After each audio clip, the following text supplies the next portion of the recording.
Welcome to study cloud. Current affair series में वार्षिकी देख रहे हैं हम।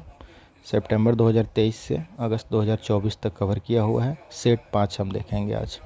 4 सेट पहले के आ चुके हैं वीडियो, आज है 5वां सेट। शुरू करते हैं 5वां सेट। निम्नलिखित कथनों पर विचार करें तथा असत्य कथन का चयन करें।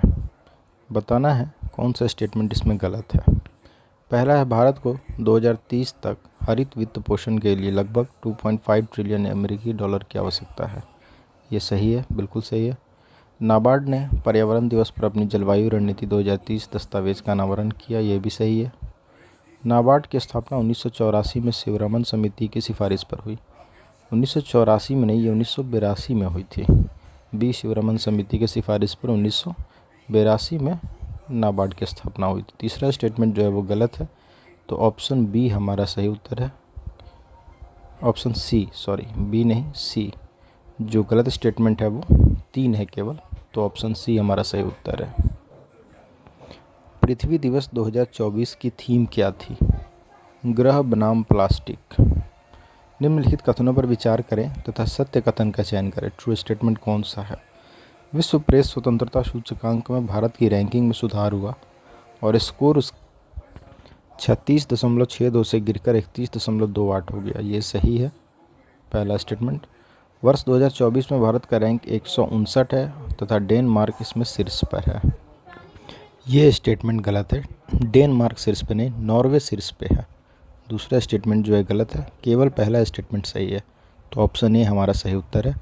सिएरा माद्रे किन दो देशों के बीच के विवाद का हिस्सा है? चीन एवं फिलीपींस का। निम्न कथनों पर विचार करें और सत्य कथन का चयन करें। आर्टिफिशियल इंटेलिजेंस के लिए आईएसओ प्रमाणन प्राप्त करने वाली अमेजन दुनिया की पहली कंपनी बनी है, ये स्टेटमेंट गलत है। फिनलैंड द्वारा हवा से कार्बन डाइऑक्साइड सोखने वाली दुनिया का सबसे बड़ा प्लांट मैमथ को लॉन्च किया गया, ये भी गलत है। तो दोनों स्टेटमेंट गलत हैं, इसलिए इसमें कोई भी सत्य नहीं है। हमारा ऑप्शन डी जो है वो सही उत्तर है।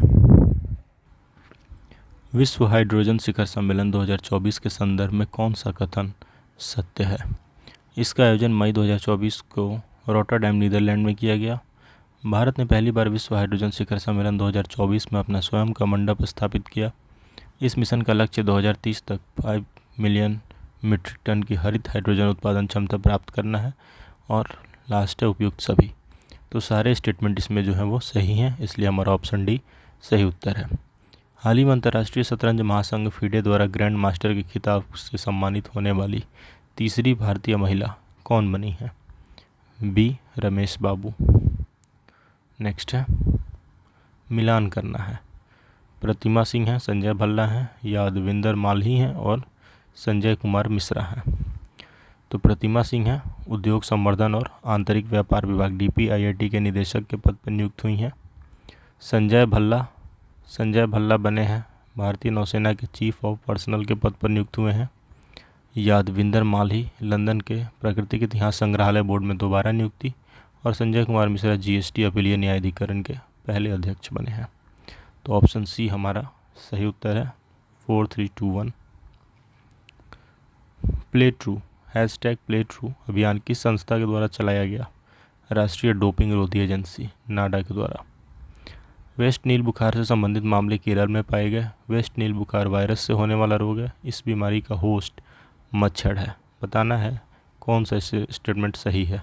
तीनों के तीनों स्टेटमेंट सही हैं, इसलिए ऑप्शन डी हमारा सही उत्तर है। भविष्य पोर्टल के संबंध में निम्न कथनों पर विचार करिए। यह पेंशन एवं पेंशन भोगी कल्याण विभाग द्वारा जारी किया गया। यह पेंशन भोगियों तथा प्रशासनिक अधिकारियों दोनों को पेंशन भुगतान प्रणाली की ऑनलाइन ट्रैकिंग की सुविधा प्रदान करता है। बताना है कौन सा स्टेटमेंट इसमें गलत है। तो ना तो एक गलत है ना दो गलत है, दोनों स्टेटमेंट जो है वो सही है। Supersonic missile assisted release of torpedo प्रणाली का सफलतापूर्वक परीक्षण किसने किया? DRDO ने। भारतीय अंतरिक्ष स्थिति आकलन रिपोर्ट ISSR 2023 के संबंध में निम्न कथनों पर विचार करिए। भारतीय अंतरिक्ष युग की शुरुआत से लेकर 31 दिसंबर 2023 तक कुल 127 भारतीय उपग्रह प्रक्षेपित किए जा चुके हैं। 31 दिसंबर 2023 तक लियो लो अर्थ ऑर्बिट में 22 और जियो सिंक्रोनस अर्थ ऑर्बिट में 29 उपग्रह हैं। बताना है इसमें से कौन सा स्टेटमेंट गलत है। तो दोनों स्टेटमेंट चूँकि सही है इसलिए ऑप्शन डी है, ना तो 1 ना ही 2, कोई गलत नहीं है इसमें। चक्रवात रेमल, चक्रवात रेमल किस क्षेत्र से संबंधित है? ये संबंधित है पूर्वोत्तर भारत से। Thrombocytopenia syndrome, thrombocytopenia syndrome TTS के संबंध में निम्न कथनों पर विचार करें। यह कोवैक्सीन के साइड इफेक्ट बाहरी दुष्प्रभाव के कारण रक्त के थक्के जमाने वाला विकार है। इसमें प्लेटलेट्स काउंट कम होने के बावजूद रक्त के थक्कों का गठन होता है। इसमें से ट्रू स्टेटमेंट बताना है, सत्य कौन सा है? सही है केवल 2, दूसरा स्टेटमेंट जो है वो सही है, पहला गलत है। हाल ही में स्पॉट बिटकॉइन और ईथर एक्सचेंज ट्रेडेड फंड शुरू करने वाला एशिया का पहला देश कौन बना है? हांगकांग। हाल ही में नियुक्तियों के संबंध में कौन सा है जो सही सुमेलित है? तो जेरेमिया मैनले सोलोमन द्वीप के न्यू प्रधानमंत्री सही है। करीना कपूर यूनिसेफ इंडिया का राष्ट्रीय राजदूत सही है। वाइस एडमिरल कृष्णा स्वामीनाथन नौसेना के उप प्रमुख बने हैं सही है, सभी सुमेलित हैं। हाल ही में भारतीय सेना और पुनीत बालन ग्रुप ने संयुक्त रूप से मिलकर कहां पर संविधान उद्यान स्थापित किया? इसकी स्थापना की गई पुणे में। संसद द्वारा बनाए गए 3 नए आपराधिक कानून के संबंध में निम्न कथनों पर विचार करें। भारतीय दंड संहिता 1860 को भारतीय नागरिक सुरक्षा संहिता द्वारा प्रतिस्थापित किया गया। दंड प्रक्रिया संहिता 1973 को भारतीय न्याय संहिता 2023 के द्वारा प्रतिस्थापित किया गया। भारतीय साक्ष्य अधिनियम 1872 को भारतीय साक्ष्य अधिनियम 2023 द्वारा प्रतिस्थापित किया गया। तीनों नए आपराधिक कानून भारत में 1 जुलाई 2024 से लागू किए गए। बताना है इसमें से कौन सा कथन सत्य है? तो केवल 3 और 4 ये 2 जो है वो सही है, पहला और दूसरा जो है वो गलत है। भारतीय दंड संहिता ये भारतीय नागरिक संहिता भारतीय न्याय संहिता के साथ प्रतिस्थापित है, और दंड प्रक्रिया संहिता CRPC वो जो है भारतीय नागरिक सुरक्षा संहिता के साथ प्रतिस्थापित किया गया है। ये दोनों आपस में एक्सचेंज होगा तो सही होगा। हाल ही में समाचार पत्रों में व्यापक रूप में चर्चा में रहा सक्सगाम घाटी, इसका संबंध भारत के किस राज्य या केंद्र शासित प्रदेश से है? इसका संबंध है जम्मू कश्मीर से। हाल ही में किस अफ्रीकी देश में एमपॉक्स के बढ़ते मामलों के कारण पूरे देश में स्वास्थ्य आपातकाल की घोषणा की गई? ये किया गया DR कॉन्गो में। निम्नलिखित में से किस देश ने बैडमिंटन के थॉमस और उबेर कप फाइनल में पुरुष और महिला दोनों खिताब जीता गया चीन के द्वारा। हाल ही में भारतीय राष्ट्रीय भुगतान निगम ने UPI जैसी तत्काल भुगतान प्रणाली विकसित करने के लिए किस दक्षिणी अफ्रीकी बैंक के साथ समझौता किया गया है बैंक ऑफ नामीबिया के साथ। स्मार्ट मिसाइल प्रणाली के संदर्भ में कौन सा कथन सत्य है? DRDO ने उड़ीसा के तट पर डॉक्टर APJ अब्दुल कलाम द्वीप से supersonic missile assisted release of torpedo smart प्रणाली का सफल उड़ान परीक्षण किया। स्मार्ट एक अगली पीढ़ी की मिसाइल आधारित हल्के वजन वाली टॉर्पीडो डिलीवरी प्रणाली है। स्मार्ट एक अगली पीढ़ी की मिसाइल आधारित हल्के वजन वाली टॉर्पीडो डिलीवरी प्रणाली है। तो इसमें बताना है कि कौन सा कथन सही है। तो दिए गए में से 1 और 2 दोनों स्टेटमेंट जो है वो सही है। भारत ने देवी सीता को समर्पित सीता अम्मा मंदिर के अभिषेक समारोह के लिए किस देश को पवित्र सरयू नदी का जल भेजा है? ये भेजा गया श्रीलंका को। हाल ही में संयुक्त राष्ट्र महासभा UNGA ने किस वर्ष को क्वांटम विज्ञान और प्रौद्योगिकी का अंतर्राष्ट्रीय वर्ष घोषित किया है? किस वर्ष को घोषित किया गया? 2025 को। इसरो ने 2023 के लिए भारतीय अंतरिक्ष स्थिति आकलन रिपोर्ट ISSAR जारी की। इसके संदर्भ में कौन सा कथन जो है यहाँ पे सही दिया गया है? तो भारत ने दिसंबर 2023 के अंत तक 127 उपग्रहों को प्रक्षेपित किया, सही है। वर्ष 2023 में इसरो के सभी 7 प्रक्षेपण सफल रहे, सही है। कुल 5 भारतीय उपग्रह, 46 विदेशी उपग्रह और 8 रॉकेट पेंट को उनकी इच्छित कक्षाओं में स्थापित किया गया, ये भी सही है। उपयुक्त सारे कथन सत्य हैं। व्हिटली गोल्ड अवार्ड 2024 में संदर्भ में कौन सा कथन सत्य है? यहाँ दिए गए कथनों में से असम की वन्य जीव संरक्षणकर्ता डॉक्टर पूर्णिमा देवी बर्मन को व्हिटली गोल्ड अवार्ड से सम्मानित किया गया, सही है। पूर्णिमा देवी बर्मन को ग्रेटर एडजुटेंट स्टॉक इसको बचाने के लिए उनके प्रयासों के लिए पुरस्कार दिया गया, ये भी सही है। इस पुरस्कार को ग्रीन ऑस्कर के रूप में जाना जाता है, ये बिल्कुल सही है। सारे के सारे स्टेटमेंट सही हैं। कोची केरल में आयोजित 46वीं अंटार्कटिक संधि परामर्श बैठक और 26वीं पर्यावरण संरक्षण समिति की बैठक, इसके संबंध में कौन सा कथन दिया गया है जो सही है? तो ATCM 46 और CEP 26 का आयोजन भारत सरकार के पृथ्वी विज्ञान मंत्रालय द्वारा किया गया। सही है। ATCM 46 की थीम वसुधैव कुटुंबकम ये थी और इस दौरान पृथ्वी विज्ञान मंत्रालय और खाद्य प्रसंस्करण उद्योग मंत्रालय द्वारा अंटार्कटिक अनुसंधान स्टेशन मैत्री 2 स्थापित करने के भारत की योजना की घोषणा की गई। 2 और 3 ये भी सही है, सारे स्टेटमेंट सही हैं।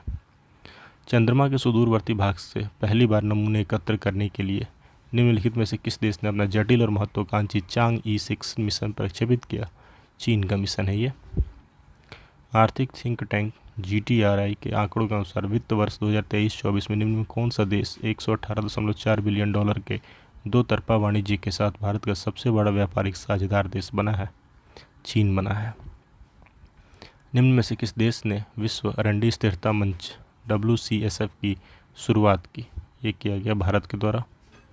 प्रधानमंत्री की अध्यक्षता में केंद्रीय मंत्रिमंडल ने वस्तु एवं सेवा कर अपीलीय अधिकरण की राष्ट्रीय पीठ GSTAAT के गठन को मंजूरी दे दी। बताना है इसके संदर्भ में कौन सा कथन दिया गया है जो कि सही है। तो यहाँ पहला है न्यायमूर्ति संजय कुमार मिश्रा को अध्यक्ष बनाया गया। सही है।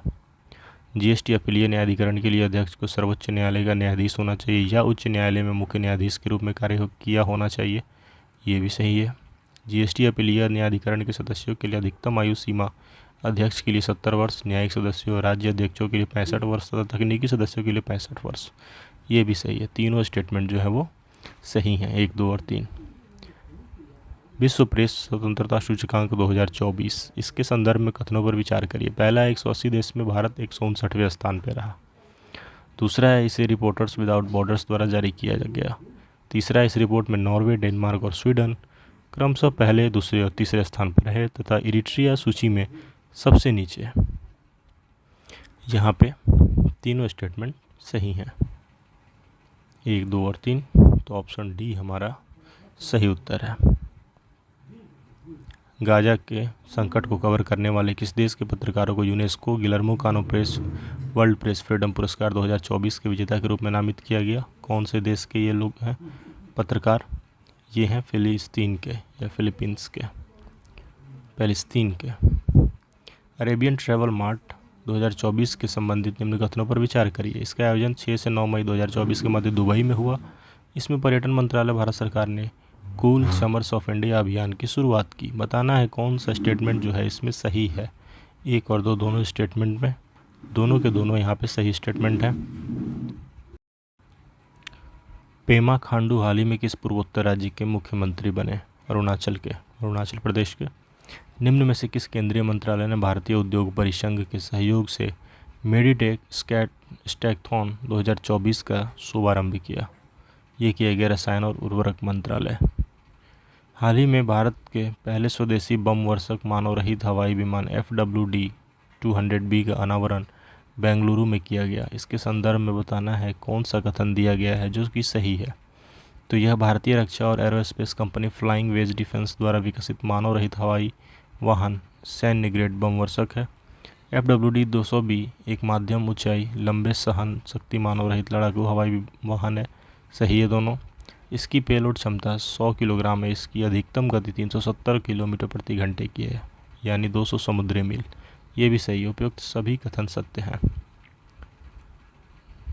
लता दीनानाथ मंगेशकर पुरस्कार से किसे सम्मानित किया गया? अमिताभ बच्चन को। Sultan Azlan Shah hockey cup 2024 का खिताब किसने जीता है? जापान ने। भारत के चुनाव आयोग ने दुनिया के सबसे बड़े चुनावों को देखने के लिए 23 देशों के चुनाव प्रबंधन निकायों से अंतर्राष्ट्रीय आगंतुकों को आमंत्रित किया। कितने लोगों को आमंत्रित किया गया? 75। भारत सरकार ने किस IIT को स्वदेशी रूप से विकसित कॉम्पैक्ट इन्वर्टर पर पेटेंट से सम्मानित किया? IIT Patna. NPCI international payments limited ने UPI जैसी सेवाओं के लिए किस अफ्रीकी देश के साथ एक समझौता साइन किया?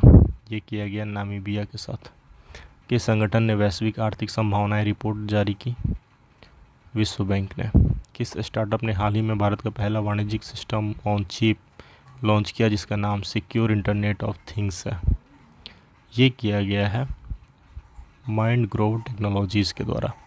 हाल ही में किस देश ने चीन के चेंगडू में आयोजित फाइनल में इंडोनेशिया को हराकर बैडमिंटन वर्ल्ड फेडरेशन थॉमस और उबर कप 2024 जीता है चीन ने। मई 2024 में भारत के नियंत्रक एवं महालेखा परीक्षक सीएजी ने सहयोग और विशेषज्ञता के आदान प्रदान को बढ़ावा देने के लिए किस देश के महालेखा परीक्षक के साथ एक समझौता ज्ञापन पर हस्ताक्षर किया? नेपाल के। कौन सा भारतीय बंदरगाह हाल ही में कार्गो वॉल्यूम के मामले में देश का सबसे बड़ा बंदरगाह बन गया? विशाखापत्तनम पोर्ट। फोर्ब्स की दुनिया की सबसे अमीर महिलाओं की सूची में कौन सी भारतीय महिला शामिल है? सावित्री जिंदल। ये था सेट 5। नेक्स्ट वीडियो में देखते हैं set 6। Thanks for watching, keep supporting study cloud.